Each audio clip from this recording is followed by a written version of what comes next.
جو بچے علم پڑھ کے نکلتے ہیں، میدان عمل میں جاتے ہیں، ان کے لیے یہ اہم بات ہے کہ بیٹا دونوں چیزیں سیکھنی ہیں۔ امام مالک کا قول اہل سنت کی کتابوں میں کثرت سے ملتا ہے، صوفیانہ کتابوں میں بھی اور محدثین کی کتابوں میں بھی۔ ملا علی قاری تک نے لکھا ہے رحمۃ اللہ علیہ کہ امام مالک فرماتے ہیں من تفقہ ولم یتصوف، جس نے کتابی علم پڑھا اور صوفیانہ علم نہ پڑھا، فقد تنفق، وہ منافق ہوا۔ ومن تصوف ولم یتفقہ، جس نے تصوف سیکھا اور دین کی باریکیاں اور فقہ یعنی ظاہری علم وہ نہیں سیکھی، تو فقط تزندق، ایسا صوفی جو علم کا منکر ہے یا نہیں سیکھتا وہ زندیق ہو جائے گا، وہ زندیق بنا۔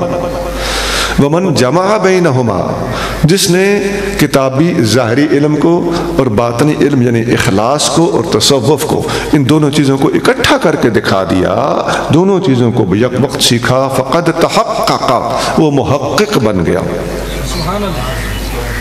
اور یہ حقیقت ہے میرے بھائی، ہمارے بارے میں بدگمانی نہ کریں، میں آپ سے شفقت کی درخواست کرتا ہوں۔ بخدا ایسا نہیں ہے جو آپ نے سمجھا ہوا ہے۔ آپ کسی ماحول میں رہے ہیں، انہوں نے آپ کے کان بھرے ہیں، آپ کی اپنی ریسرچ اس موضوع پہ کمزور ہے، آپ نے 2-4 تصوف کی کتابیں پڑھ لی ہیں، ان میں سے کچھ میک آؤٹ کر لیا ہے، کسی صوفی کا ایک ذاتی تسامح آپ کے اندر اتر گیا ہے، وہ صوفیاء کا مختار قول نہیں ہے۔ جس طرح علماء میں بھی تفردات ہوتے ہیں، اسی طرح صوفیاء میں بھی تفردات ہوتے ہیں۔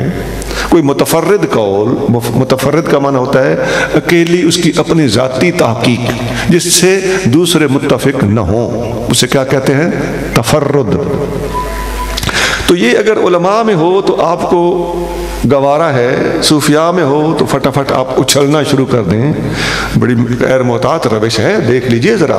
اور عین ممکن ہے کہ آپ کی اپنی جیب سے بھی تفردات نکل آئیں جس سے پوری امت متفق نہیں ہے، آپ کے استاد متفق نہیں ہے، آپ کے دادا استاد متفق نہیں ہے۔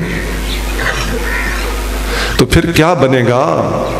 ہم سوئے ہوئے تو نہیں، ہم بچے تو نہیں، ہم پر مطالعہ کی پابندی تو نہیں کہ ہم نے نہیں پڑھنا آپ کو، آپ کے استادوں کو، آپ کے دادا استادوں کو۔ تو بہت کام خراب ہے آپ کے اپنے اندر۔ تو آپ رواداری کا مظاہرہ فرمائیے۔ اور یہ ایک اور بات بھی ہے کہ اس قسم کے لوگ خود رواداری کا درس دیتے رہتے ہیں لوگوں کو، براڈ مائنڈڈنس کا، اپنی غلطیوں کو اسٹیبلش کرنے کے لیے، لیکن خود ہم نے دیکھا ہے کہ یہ تو خود غلطی کا شکار ہیں اور دوسرے کو برداشت نہیں کرتے، سخت لفظ بول جاتے ہیں۔ یہ جو آخری 3-4 منٹ میں نے لگائے ہیں نا، یہ ایک مخصوص ماحول اور کچھ مخصوص شخصیات کی طرف میرا اشارہ تھا، اہل علم سمجھ رہے تھے جو تصوف کے خلاف بولتے ہیں۔ اور ادھر آ کے دیکھیے امام رازی، فخر الدین رازی رحمۃ اللہ علیہ کی زوجہ پاک آدھی رات کو ان کے لائبریری میں آ گئی غصے سے، کہنے لگیں آپ ہر وقت کتابوں میں گھسے رہتے ہیں، یہ کتابیں مجھے اپنی شوقاً نظر آتی ہیں۔ امام رازی نے کہا کہ مجھے سہاگ رات سے زیادہ لطف ان کتابوں میں آتا ہے۔ سبحان اللہ۔ تو علماء ظاہر کو بھی ایک چسکا تھا نا، اس میں ایک اٹریکشن ہے۔